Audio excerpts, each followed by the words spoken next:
नमस्ते दोस्तों, आज सुनिए वरिष्ठ कथाकार सुबोध चतुर्वेदी जी की लिखी हुई एक संवेदनापूर्ण कहानी, फिर दूसरी चिट्ठी।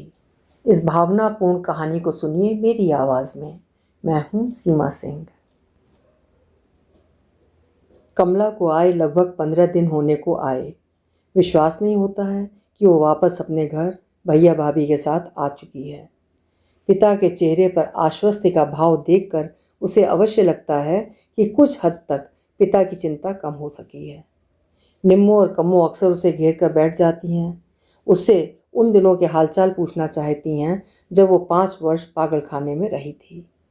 वो वक्त उसने कैसे गुजारा था, किन लोगों के साथ गुजारा था।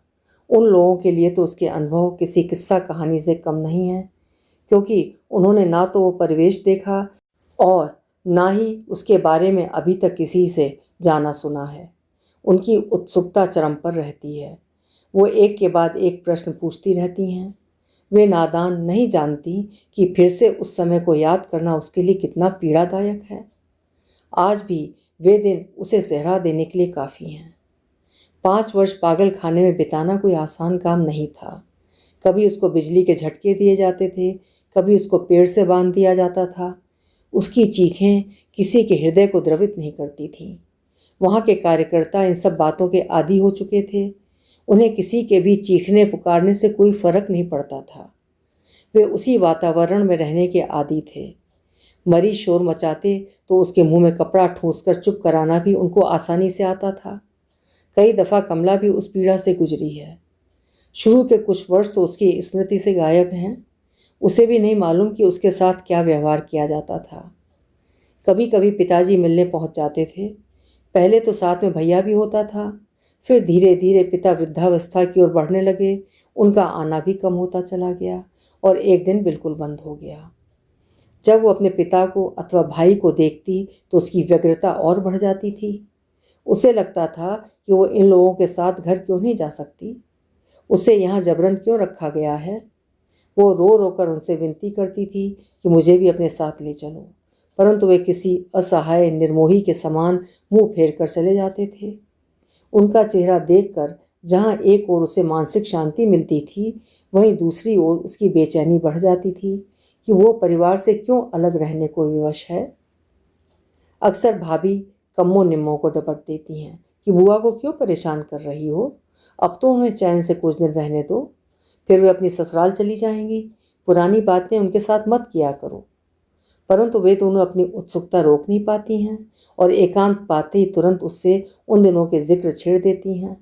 जानना चाहती हैं उसके साथ वहाँ कैसा व्यवहार होता था, उसके साथ रहने वाली बाकी औरतें कैसी थीं, उनका व्यवहार कैसा था, पागल खाने के नियम कायदे कैसे थे, किस तरह से उनका दिन गुजरता था, वहाँ उन्हें कौन कौन से काम करने पड़ते थे। क्या आप किसी बैरक में बंद रहती थी, जैसा कि उन्होंने टीवी पर और पिक्चरों में देखा है? क्या कभी उनसे वहाँ की वार्डन मारपीट भी करती थी? बहुत से सवाल हैं जिनके जवाब देते समय कमला की आंखें बार बार भर आती हैं। वो उन स्मृतियों से मुक्त होना चाहती है, परंतु क्या मुक्ति इतनी आसान है? वे स्मृतियाँ उसे चैन कहाँ लेने दे रही हैं? रात को अचानक नींद खुल जाती है, पसीने से उसका बदन भर उठता है। घबरा कर उठकर बैठ जाती है। सिरहाने रखा पानी का गिलास गट गट पी जाती है, फिर भी घबराहट कम नहीं होती है। उसे अभी भी विश्वास नहीं होता है कि अब वो वहाँ से मुक्त हो चुकी है। वहाँ का मानवीय व्यवहार कहीं पीछे छूट गया है। अब वो अपने परिवार के बीच है, सुरक्षित है। ईश्वर ने चाहा तो बहुत जल्दी वो विदा होकर अपनी ससुराल चली जाएगी। उसे याद आती है साथ में रहने वाली शांति की। अक्सर वो सोते सोते जोर जोर से चीखने लगती थी, छोड़ दो मुझे, छोड़ दो, भगवान के लिए मुझे छोड़ दो। वो घबरा कर अपने कपड़े खींचने लगती थी। ऐसा लगता था जैसे कोई उसके साथ जोर जबरदस्ती कर रहा है। किसी दिन बैठे बैठे वो अपने आप से ही बातें कर रही थी। तब उसे समझ में आया था कि उसके साथ उसके ही परिवार में उसके जेठ और ससुर ने ज्यादती की थी। उसका पति फौज में था, ड्यूटी पर रहता था। घर में ही उसकी इज्जत के लुटेरे बैठे हुए थे। बलिष्ठ हाथों से वो अपनी रक्षा नहीं कर पाई थी और यही पीड़ा उसे यहाँ तक पहुँचा गई थी। अक्सर वो चीखने लगती, चिल्लाने लगती और वहाँ के कार्यकर्ता उसको पकड़ कर ले जाते, बिजली के शॉक दिए जाते। वहाँ से जब लौटती 2 दिन तक निढाल पड़ी रहती, ना किसी से बोलती ना कुछ खाती पीती। सपने में न जाने क्या देखा करती थी। भय उसके दिल पर हावी हो गया था। हर वक्त डरी डरी सहमी सी रहा करती। किसी भी पुरुष कार्यकर्ता को देखकर चीखने चिल्लाने लगती। सभी उसे वहशी दरिंदे नजर आते। बड़ी मुश्किल से महिला कार्यकर्ता उसे काबू में ला पाती। फिर नींद का इंजेक्शन देकर सुला दिया जाता।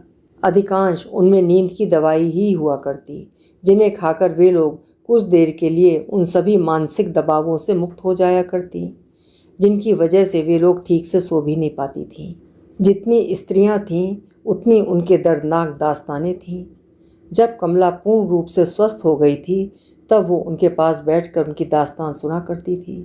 उनकी पीड़ा उसे अपनी सी लगती।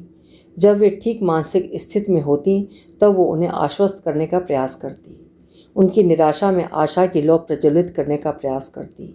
वो चाहती थी कि वे लोग भी उसकी तरह ठीक होकर अपने घर लौट जाएं। कुछ के बच्चे थे जिन्हें वे बिलखता छोड़कर आई थीं। उनके लिए तो वक्त वहीं थम गया था। उनकी कल्पना में उनके बच्चे अभी भी उसी उम्र के थे जैसा वे छोड़कर आई थीं। कमला यही सोचती थी कि इतने वर्ष बाद वे बच्चे क्या अपनी माँ को पहचान पाएंगे।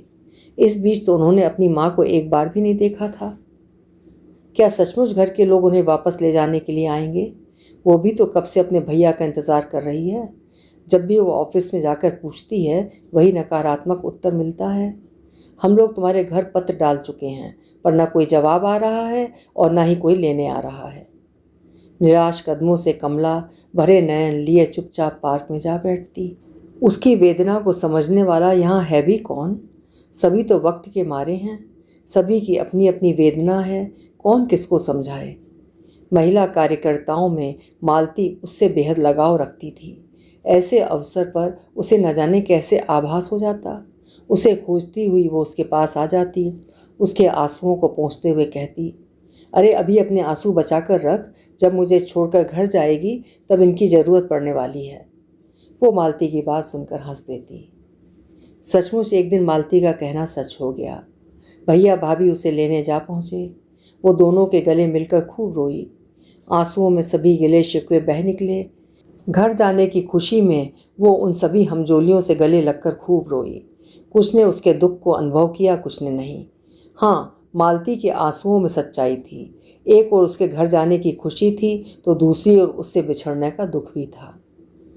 जब भी वो अपने पति की ससुराल के अन्य सदस्यों की याद करती, परंतु वो स्मृति सुखद नहीं होती थी।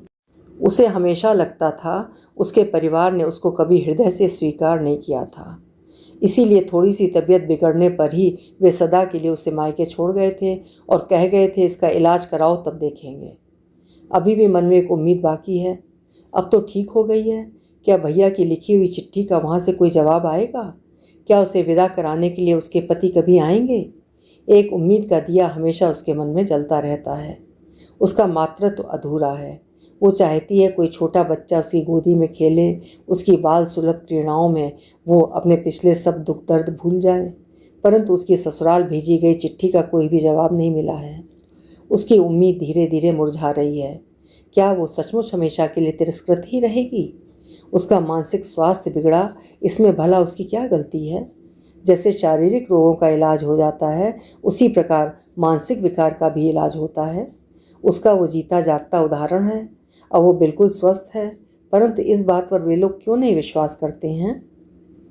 प्रतीक्षा करते करते जब करीब 1 माह गुजर गया, घर में सभी को चिंता हुई।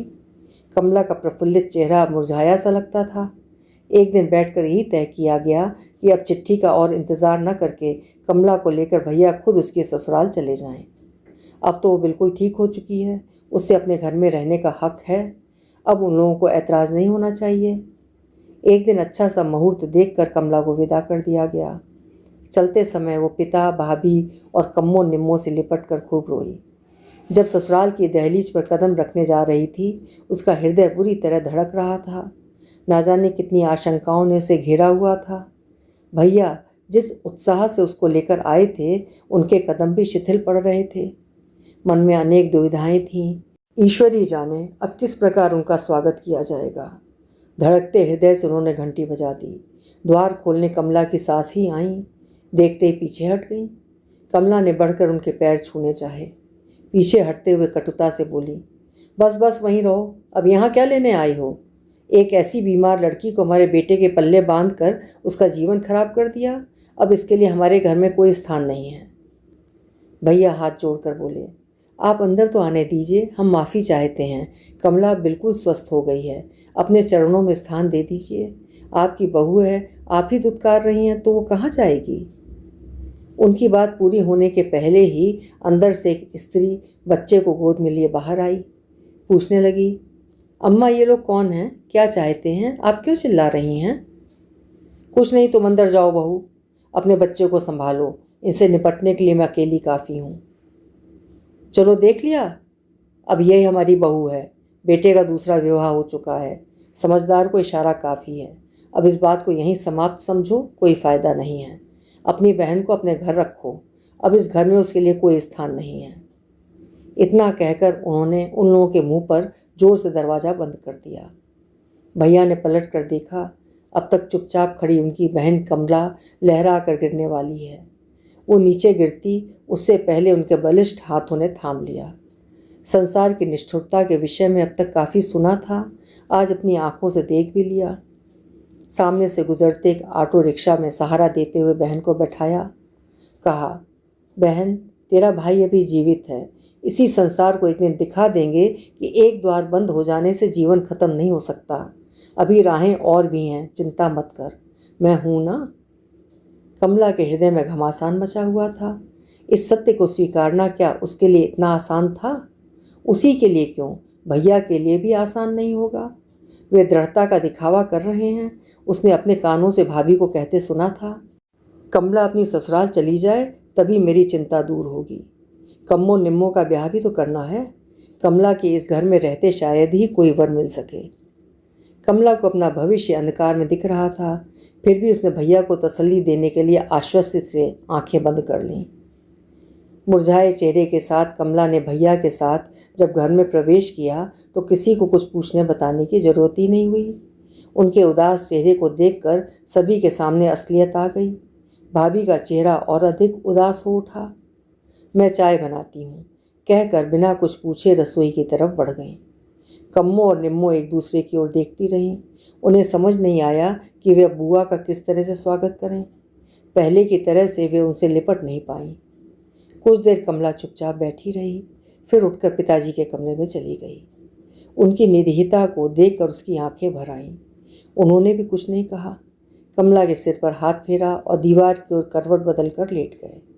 कमला के हृदय में इस समय जो घमासान मचा हुआ था, उसका अंदाजा शायद थोड़ा बहुत सभी को था। इसलिए भाभी ने उसे कुछ समय के लिए अकेला छोड़ दिया था, जिससे वो एकांत पर रोकर अपने दिल का बोझ हल्का कर सके। कुछ दिन और बीत गए। कमला दिन रात यही सोचती कि अब उसके जीवन का क्या उद्देश्य है। एक दिन उसने अखबार में एक विज्ञापन देखा। दिव्यांग बच्चों के आश्रम में एक सहायिका की आवश्यकता थी। घर में बिना किसी से चर्चा किए वो एक दिन उनके कार्यालय जा पहुंची। वहां बच्चों की स्थिति देख उसका मन द्रवित हो उठा। उसे लगा अब शायद इनके साथ रहकर वो उनके दुख में शामिल होकर अपने दुख को भी भूल सकेगी। वहाँ के इंचार्ज से उसने अपने विषय में कुछ भी नहीं छुपाया और आश्वासन दिया कि उसे सिर्फ रहने के लिए स्थान और 2 वक्त खाने की आवश्यकता है। उसे पगार की भी ज़रूरत नहीं है। उसे यहाँ यदि आश्रय मिल जाता है तो वो इन बच्चों का दायित्व उठाने के लिए सहर्ष तैयार है। वहाँ के इंचार्ज ने उसकी बात को गंभीरता से समझा और आश्वस्त किया कि तुम जब तक चाहोगी यहाँ इन बच्चों के साथ रह सकती हो। आश्वासन पाकर कमला वहाँ से चली आई और एक दिन उसने भैया भाभी के नाम पत्र लिखा, क्षमा मांगते हुए लिखा था, मैं आप लोगों के जीवन से दूर जा रही हूँ क्योंकि मुझे मालूम है मेरे यहाँ रहने से कम्मो और निम्मो के विवाह में परेशानियाँ आने वाली हैं। मैं आप लोगों की शुक्रगुजार हूँ। मुझे वहाँ से निकाल कर आपने जो एहसान किया है उसे मैं ज़िंदगी भर ऋण के रूप में याद करूँगी। अब मैं आपके जीवन में दखल देने कभी नहीं आऊँगी, पर एक वादा है, जब भी मेरी भतीजियों का विवाह होगा और मुझे पता लग जाएगा तो मैं अवश्य शामिल होंगी। कृपया मुझे ढूंढने की कोशिश मत कीजिए, मुझे अपने जीवन का उद्देश्य मिल गया है। पिताजी को किस तरह से समझाना है ये आप देख लीजिए। बस मुझे इजाज़त दे दीजिए कि मैं कुछ सार्थक कार्य करके जीवन को उद्देश्यपरक बना सकी तो समझूंगी कि मेरी तपस्या पूर्ण हुई। आपकी अभागन बहन कमला। अभी आप सुन रहे थे वरिष्ठ कथाकार सुबोध चतुर्वेदी जी की लिखी हुई कहानी फिर दूसरी चिट्ठी। उम्मीद है कहानी आपको पसंद आई होगी। अपने विचार कमेंट सेक्शन में लिखिएगा और कहानी पसंद आई हो तो लाइक करिएगा और चैनल भी सब्सक्राइब कर लीजिएगा। कल फिर मिलेंगे। आपका समय शुभ हो।